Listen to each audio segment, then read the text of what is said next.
कक्षा 10 मैथमेटिक्स। छात्रों, आज हम आपको चैप्टर नंबर 12 वृत्तों से संबंधित क्षेत्रफल का अध्ययन कराएंगे। इससे पहले हमें, क्योंकि ये वृत्त से संबंधित है, तो वृत्त के बारे में जानकारी होना आवश्यक है। वृत्त क्या होता है, सबसे पहले उसकी डेफिनेशन। एक फिक्स पॉइंट है,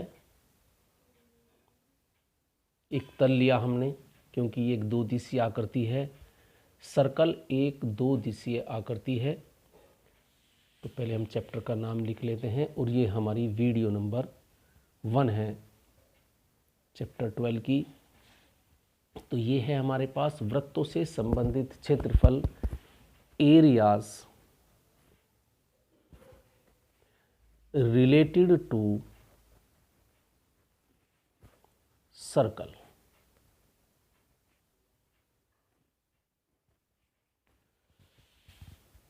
तो वृत्तों से संबंधित क्षेत्रफल, तो वृत्त क्या होता है, हमने एक फिक्स पॉइंट ले लिया और एक हमने निश्चित दूरी ले ली। फॉर एग्जाम्पल, हमने यहाँ से यहाँ तक की दूरी ले ली। इस पॉइंट को ये मान के चलिए, इस पर हमने एक धागा बांध लिया, इस पॉइंट से इस पॉइंट तक, और इसको फिक्स कर दिया, और इसको हम लेकर चलते हैं। तो पहले हम यहाँ आए, क्योंकि फिक्स है, आगे नहीं जा सकते, ढीला नहीं रहना चाहिए।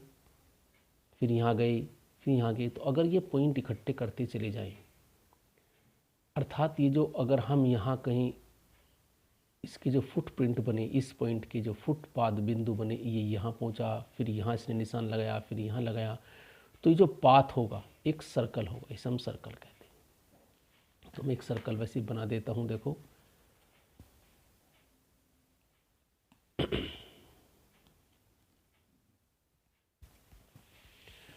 तो ये जो फिक्स पॉइंट था, ये हमारा कहलाता है वृत्त का केंद्र। और ये जो निश्चित दूरी थी, पहले पॉइंट हमारा यहाँ था, फिर ये चलना शुरू किया, फिर यहाँ पहुँच गया, फिर ये सेट ऑफ पॉइंट्स, एक तरीके से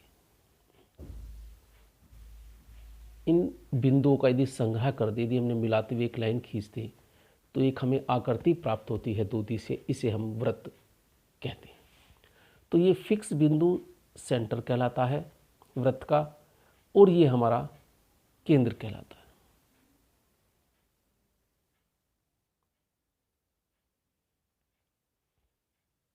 ये केंद्र कहलाता है। यदि ये पॉइंट ए है, तो यहाँ से यहाँ तक की जो फिक्स दूरी है, ये वृत्त की त्रिज्या कहलाती है। तो छात्रों, ये हुई वृत्त की परिभाषा। हम वृत्त किसे कहते हैं? तो किसी निश्चित बिंदु से एक निश्चित दूरी पर चलने वाला जो बिंदु है, उसका जो फुटप्रिंट है, उसका जो पाद बिंदुओं का जो संग्रह है, वह पथ सर्कल कहलाता है। अब हमारे पास, क्योंकि वृत्त एरियाज है, तो क्षेत्रफल के बारे में जानकारी होनी चाहिए। तो देखो, ये जो परिसीमा बनी, इसे हम बोलते हैं परिधि, सरकमफ्रेंस।